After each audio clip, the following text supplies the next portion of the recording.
Hello, thermo people. We are going to do a quick introduction on conduction. I don't want to spend a lot of time here because you have the opportunity to take a completely separate class about heat transfer that will cover all the methods of heat transfer, equations, in depth there. But you do probably the most relevant heat transfer mechanism in thermodynamics, which is really critical to even knowing how thermodynamics works, is conduction. There is also convection. There can be some radiation effects. Again, that'll be covered in heat transfer in depth, but you need a brief introduction on conduction so you actually understand what is happening to the heat energy in these systems. So conduction, maybe you've learned this in physics 2 or chemistry or something like that as well. You've had it mentioned. But conduction is the principal manner in which solids transfer heat. I actually should probably have my iPad the other way. Let's flop this. And our assumption here is that we're in steady state. So we are going to assume in this circumstance, you can learn about unsteady state in future courses, but steady state is that this heat transfer is not varying with time. So keep that in mind with steady state. Conduction itself, since it's the principal manner in which solids transfer heat, we know that heat transfer happens by direct contact. Oh, I put 2 lines there and then wrote it all in one. Direct contact due to vibrational kinetic energy. So basically these particles are in contact with one another and are causing enough vibrational energy to come in contact with the neighbor next door, and it's transferring that heat energy to the neighbors. So we transfer heat in that way. So a couple examples here. If you take heat transfer, you may see these exact examples if I am your professor, if I have that pleasure. But basically we have this situation where we are inside and maybe it's 68 degrees Fahrenheit, and maybe we're in northern Minnesota and it is negative 30 degrees Fahrenheit outside. We are assuming that this is underground, so that would also play into insulation. But for this case, we're just going to assume outside of the house is negative 30 degrees Fahrenheit. Underground. I can't write and talk at the same time. And we have this wall between the indoors and the outdoors that is sheetrock, insulation, and concrete. So you may think, oh, I'm going to open the door and I'm going to let the cold in. Well, you're actually letting heat out because heat always flows from hot to cold. So throughout this entire wall, there is heat transfer happening from the hot side to the cold side. So that heat energy is moving from the inside to the outside.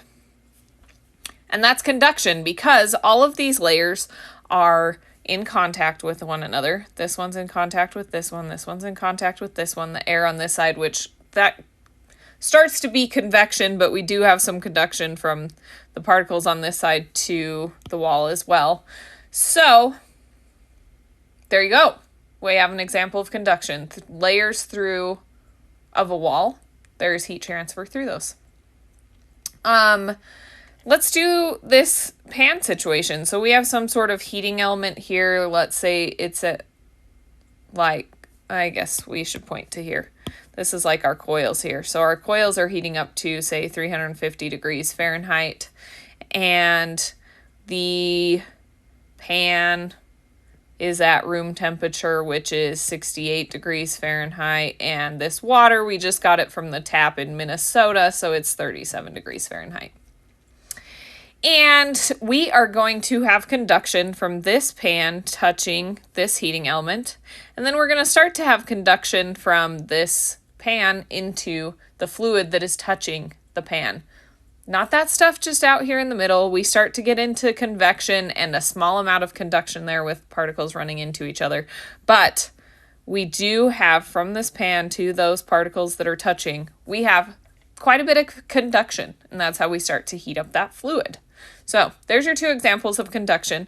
I'm going to briefly introduce Foyer's law here, which, again, you'll get much more in depth in heat transfer, but our Q here is our heat transfer. So this is our conductive heat flow. And that's going to be in either watts or BTUs per hour. And if you remember, a watt is a joule per second. Which this is also equal to Q, which this could be in just joules.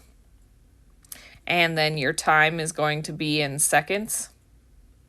And that is equal to negative K, which K is our thermal conductivity. We'll talk about in just a second. A is our area. Delta T is our temperature difference. And delta X is our thickness.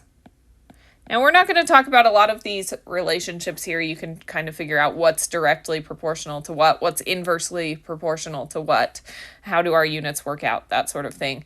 Again, a lot of that is a heat transfer subject, and I don't want to go into depth, but if you do have questions, come back with those. But this is basically the situation we're looking at with this equation. So we have some sort of surface, like that wall up above in our example, and we have, on this side, we have T hot. On this side, we have T cold. We have some sort of surface area here.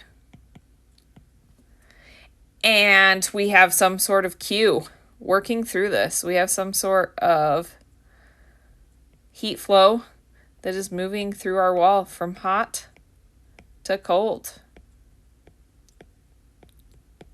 And that is working through some sort of delta X, a thickness of the wall. And we're assuming that our positive direction is X.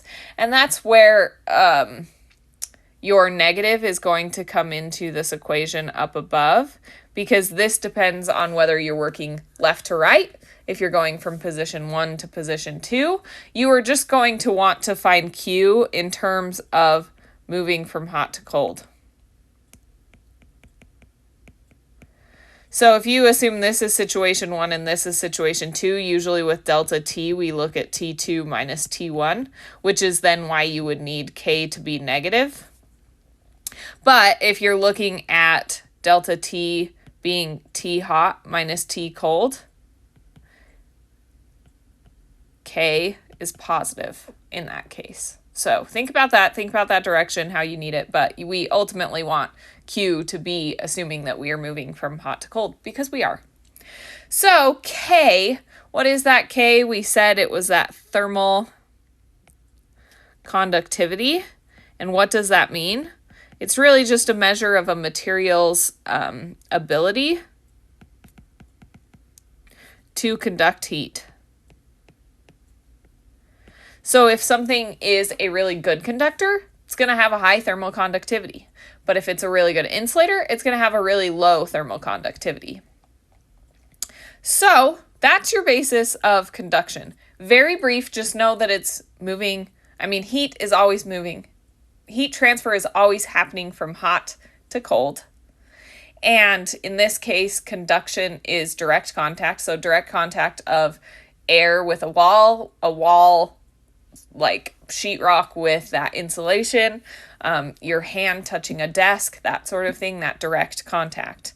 And the governing equation is this Foyer's law. You just need to know Q dot equals negative Ka delta T over delta X. So that will help you hopefully in your homework and understanding a little bit more of how we're actually transferring heat in